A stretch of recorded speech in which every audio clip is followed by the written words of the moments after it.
హరిహర వీరమల్లు ఉంది. So 29th మనకి correct డేటే అనుకుంటున్నారు.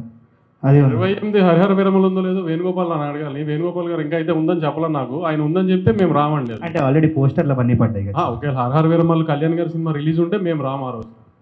29th రిలీజ్ ఉండదు మ్యాట్. హరిహర వీరమల్లు లేకపోతేనే ఈ మ్యాట్ సినిమా రిలీజ్ చేస్తాం అది.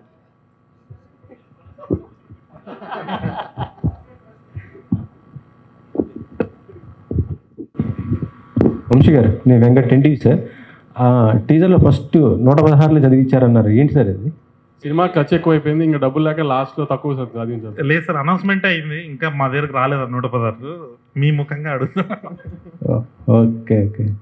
అంటే మొత్తం కూడా ఇప్పుడు ప్రొడ్యూసర్గా మొత్తం కూడా మీ సిస్టరే చేస్తున్నారా? అంతే అంతే. ఈ సినిమా వరకు ఏదన్నా తనే చూసింది, అందుకని ఆయన డబ్బులు లేక లాస్ట్లో తక్కువ చదివించాను.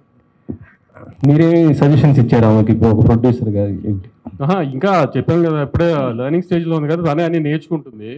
ఇప్పుడు మా సజెషన్స్ అన్ని కళ్యాణ్కి ఉంటాయి, కానీ తనకి ఇచ్చేం లాభం? కళ్యాణ్కి ఇవ్వాలి. ఇప్పుడు ఈ ప్రెస్ మీట్ తర్వాత ఇంకా ఇవ్వాలి. మైక్ పట్టుకుని బ్లాక్ బస్టర్లు 10 times ఉంటాయి. ఈ అతిలే వాగద్దని ఎన్నిసార్లు చెప్పినా మనకు ఆగట్లేదు కదా అసలు. అది డైరెక్టర్ మైక్ పట్టుకుని బ్లాక్ బస్టర్ వాగద్దని 100 సార్లు చెప్పా అసలు.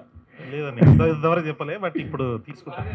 ఇప్పుడు వంశాన్ని వచ్చి ఏదో ఒకటి అనకపోతే మేమే అనాలి అన్న ఒక మాట మీ సైడ్ నుంచి ఒకటి. సితార్ అంటేనే బ్లాక్ బస్టర్ సార్, ప్రతిది కూడా. ఇప్పుడు సినిమా చూసి మీరు బ్లాక్ బస్టర్ అని చెప్పిన తర్వాత ఆ రోజు సాయంత్రం మనం మాట్లాడుకుంటే బాగుంటుంది. ఆ రోజు బ్లాక్ బస్టర్ అని మేము చెప్తాం. ఇప్పుడు ఎందుకు ఎన్ని మంచి సినిమా తీసా మీరు వచ్చి ఖచ్చితంగా నవ్వుకుంటారు, అంతవరకు చాలు కదా. ఈ బ్లాక్ బస్టర్లు ఎన్ని ఎందుకు? మళ్ళీ రేపు ఏమన్నా అయిందనుకో అతనే తిడతారు. అన్ని అలవాట్లేదు కదా మీకు, మాకంటే అలవాటు, అతనికి అలవాట్లేదు కదా ఇవన్నీ. మాకంటే ముందు మీరు చూసే ఉంటారు కదా, ఎలా అనిపించింది? అతను చెప్పినట్టు ఈసారి కూడా కథ ఏమి ఉండదు, అలాంటి ఏం ఎక్స్పెక్టేషన్ రాయకండి. మళ్ళీ హైస్ కథలో ఈ లూప్లు ఏం ఉండవు. 2 గంటలు నవ్వుకుంటానికే రండి అంతే.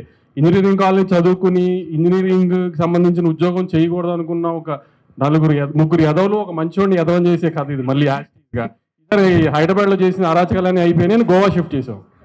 ఓహో, అంతే. ఫన్, అంతా ఫన్. లాజికల్ ఇది ఎదక్కండి. మళ్ళీ కూడా క్లియర్గా చెప్తున్నాము.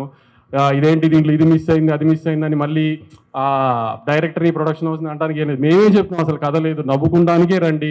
4 ఫ్రెండ్స్ హ్యాపీగా ఎంజాయ్ చేసి చూడటానికే రండి అంతే. ఓకే. సంగీత్ గారు, సంగీత్ గారు